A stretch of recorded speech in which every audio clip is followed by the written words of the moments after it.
왜냐면 이분은 돈이 너무 좋으셔서 사모펀드 고위험 고수익을 바라고 계시거든요. 사모펀드라는 거는 공모펀드와 다르게 돈 있는 사람들끼리 모여서 공개하지 않고 사적으로 펀드를 운용해서 자기네들끼리만 먹는 그런 형태예요. 여러분들이나 저는 알 수 없어요. 민정수석이 되고 2달 뒤에 사모펀드 약정을 하는데 10억을 투자했어요. 근데 재산이 56억밖에 없습니다. 근데 약정은 74억이나 했어요. 내가 갖고 있는 전 재산보다 18억을 초과해서 투자 약정을 했는데 뭐 통장에 0을 하나 잘못 보셨나? 참 의문이 들죠. 아니면 최순실처럼 어디 스위스 계좌에 400조가 있을 수도 있죠. 안민석 의원님 잘 계시죠? 어쨌든 이 전체 펀드 규모가 100억 원인데 조국 가족만 74억 원을 투자합니다. 거의 뭐 조국 가족 펀드죠. 예전에 이명박이 BBK 투자 많이 했다는 이유로 이명박 거다 막 의혹을 받았잖아요. 그럼 이거 누구 거예요? 조국. 이름도 조국 가족 펀드로 바꿔야 합니다. 조카 펀드. 참고로 이 펀드 운용사 코링크 PE는 오촌 조카가 총괄 대표입니다. 그리고 조국이 투자한 다음에 누군가가 53억을 기부해요. 이 회사에 회사 지분을 받고 투자한 게 아니라 그냥 누군가가 무상기부 형식으로 돈을 투입한 겁니다. 회계사들도 굉장히 이례적인 자금 흐름이라고 하죠. 그래서 이게 이명박의 다스는 누구 겁니까와 비슷하게 코링크는 누구 겁니까도 나오고 있어요. 왜냐하면 일단 조국의 전 재산 이상이 투자됐죠. 이 조카 펀드가 투자하는 이제 투자할 회사 이런 정보 누가 주겠냐 이거죠. 그러니까 이 삼각구조에서 할 수 있는 비리들이 너무 많다는 겁니다. 아니 법무부 장관 하겠다는 사람이 젊어서는 사회주의 무장봉기를 꿈꾸고 늙어서는 지금 사모펀드를 운영하고 있어요. 그래도 다행히 자본주의에 적응을 잘 한 거죠. 뭐 너무 잘해서 그렇지. 그리고 보면 굉장히 조국 친척이나 가족들이 이런 의혹이 많아요. 다음으로 말할 게 뭐냐면 웅동학원, 위장이혼, 채무 논란과 관련된 사건이에요. 간단하게 말해서 조국 아버지가 나랏돈 빚이 42억 있었습니다. 근데 돌아가셨어요. 그래서 그 빚이 그대로 조국 모친 18억, 조국 12억, 동생 12억으로 갑니다. 그럼 이 사람들은 당연히 갚아야겠죠. 근데 상속 한정승인이라는 제도를 이용해서 9원, 6원, 6원만 갚고 총 21원만 갚아요. 21억이 아니라 나랏돈 42억 빚 중에 21원. 그리고 이렇게 6원만 갚은 조국은 바로 한 달 뒤에 위에서 말한 사모펀드 10억을 투자합니다.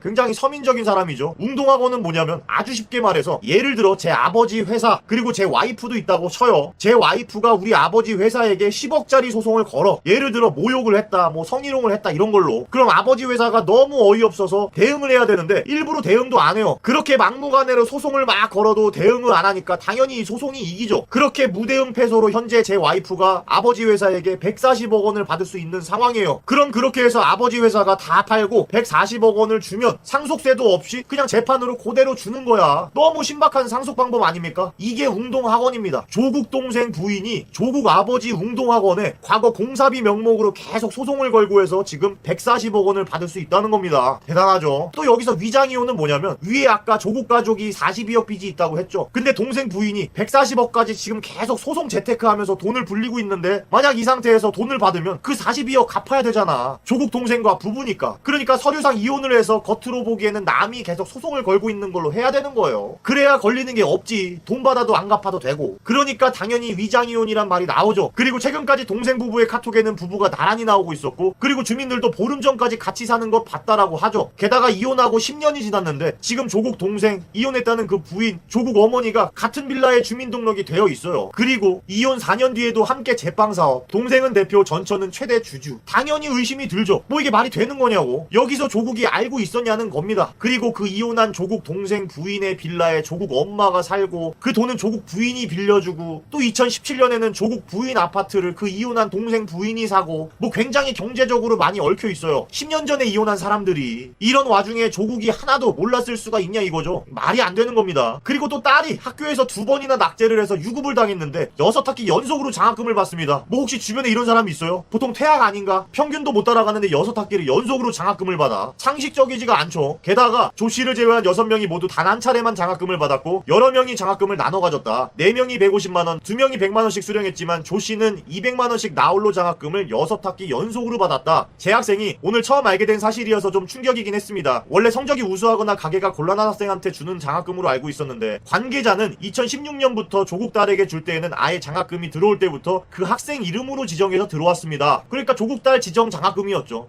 그리고 이 장학금을 준 교수가 한 해명이 있어요. 조 씨가 1학년 때 학습량이 워낙 많다 보니 낙제를 하게 됐는데 의전원 공부를 아예 포기하려 하길래 포기만 안 하면 장학금을 줄 테니 열심히 하라라는 의미에서 준 것이라고 말했다. 굉장히 친절한 교수 아닙니까? 일개 학생에게 대학 교수가 포기하지 말라면서 장학금을 줄 테니 제발 열심히 해달라고 한대. 눈물 날 것 같죠? 뭐 설리번 선생과 헬렌 켈러를 보는 것 같아요. 전 운이 별로 없었나봐. 저런 교수님을 못 만나서. 내가 얼마나 포기했었는데. 혹은 저 조국 딸과 같이 다닌 학생 학생들이 운이 없었죠. 왜냐하면 조국 딸 때문에 장학금 기회를 뺏겼으니까. 저 사모펀드 막 몇십억씩 투자하는 그런 애한테 그렇게 열심히 공부해도 장학금 안 돼요. 그러니까 너네 부모님 잘 만났어야지. 갑자기 정유라가 트위터에서 한 말이 생각나죠. 정유라, 능력 없으면 니네 부모를 원망해. 있는 부모 가지고 감나라 배나라 하지 말고 돈도 실력이야. 바로 이것이 박근혜 정권의 철학이었다. 이거 조국 트위터였네. 죄송합니다. 조국도 이런 말을 했죠. 참 정의로우셔. 저 딸에게 2번 유급을 준 교수는 부학장에서 해임이 됐어요. 뭐 무서워서 유급 주겠습니까? 그리고 이 자비롭고 아름답게 장학금을 준 교수는 조국 민정수석일 때 부산의료원장으로 임명이 됩니다. 부산시 전체 의료기관을 이끌고 좌지우지할 수 있는 자리죠. 왜 하필 조국 딸에게 특혜를 준 교수가 이런 자리에 조국이 민정수석일 때 요직을 차지할 수 있었는지 당연히 의심할 수 있죠. 게다가 이 딸이 다니는 부산의과대에서 최초로 대통령 주치의가 임명됐어요. 왜 이렇게 우연이 많을까 또 다른 사건이 있죠. 이 조국 딸이 고등학교 2학년 때 18살 때 의학용어 1도 모르는 문과 학생이 2주 만에 병리학 논문의 제1저자로 등록이 됩니다. 공동저자도 아니에요. 그 논문에 가장 큰 지분을 가진 사람이죠. 그냥 그 사람이 썼다고 봐야 하는 겁니다. 그리고 이 논문은 정식으로 국내 학회지에 올랐습니다. 이게 말이 돼? 문과 18살 학생이 의학 논문을 써요. 뭐 천재야. 그래서 유급을 2번이나 당했지만 또 천재라서 장학금도 받았죠. 그 논문을 보고 전문가들이 이렇게 말합니다. 고교생이 스스로 하기에는 무리가 있다. 최소 273개 실험에 67시간 드는 연구 과정이 필요하다. 게다가 공동저자인 교수는 진짜 충격이다. 그 학생이 제1저자로 올라갔느냐. 고등학생이 무슨 장점이 있어서 이렇게 말하죠. 그 정도로 제1저자라는 건 말이 안 되는 상황입니다. 그런데 그 논문 교수가 하는 말이 있어요. 기특해 1저자 등재. 부탁은 없었다. 기특하대. 하여튼 뭔가 우리가 경험하지 못한 기특함이 있나 보죠. 2주 만에 그 기특함이 나온 거 보니까. 그러나 밝혀진 바로는 이 지도교수 아들과 조국 딸이 또 같은 고등학교 동문이에요. 뭐 엄마들끼리 뭐가 있었나. 그래서 더 기특함이 있었는지 모르겠지만 하여튼 뭔가 많아요. 그리고 저 인턴을 가게 된 그 자체만으로도 의혹이 많습니다. 공문을 통해 간 게 아니라 개인적으로 추천해서 갔다고 하죠. 참 뭔가 많죠. 평생 무시험 진학 의혹까지. 근데 알고 보니까 이 딸이 평생 한 번도 필기시험을 안 치고 한영외고에, 고려대, 부산의학전문대를 갈 수 있었어요. 이게 무슨 상황이야. 한영외고는 무슨 외국에서 오래 살아서 귀국자 전형으로 들어갔고, 고려대는 이번에 논문 적어 제1저자로 들어가면서 외대 문과생이 고려대 공대로 수시로 들어갑니다. 그리고 또 부산대 의전원은 조국 딸 의학인문검사 점수 미제출 전형으로 입학. 그냥 면접만 봤다는 거예요. 참고로 조국의 모친은 부산대 출신으로 많은 미술작품을 부산대에 기부하고 동문회에서도 막강한 영향력이 있다고 합니다. A 교수는 박 이사장이 손녀의 낙제로 크게 상심하자 간호대 측에서 먼저 장학금 지급을 건의해왔다고 전했다. 얼마나 영향력이 있었으면 손녀가 유급을 당해서 상심한다고 하니까 학교에서 장학금을 준다고 먼저 건의합니다. 장학금이 문제가 아니라 저 영향력이 문제라는 거예요. 입학할 때나 학교 생활에서 없었냐는 거냐고. 구린내가 나도 너무나죠. 대학교 장학금을 무슨 상심으로 받아낼 수 있다는 건 대단한 영향력입니다. 정유라는 굉장히 나름 노력형 인간이었어요. 최소한 의대를 가서 사람을 죽이진 않을 거 아니야. 말이나 타지. 그리고 또 뭐 있습니까? 막 엄청 많아. 그리고 위장전입 의혹도 있죠. 또 부동산 위장매매 의혹도 있죠. 법적 문제 없어 라고 말하는 조국이죠. 근데 계속 법적으로는 문제 없다고만 하는데 너무 야비하지 않습니까? 아파트, 사모펀드 논란, 법적 문제 없다. 이번에 서울대 복직할 때도 법적으로 문제 없다고 했잖아요. 이번에 또 장관 되면 또 휴직하겠죠. 무슨 우병우 보고 법꾸라지 이러더니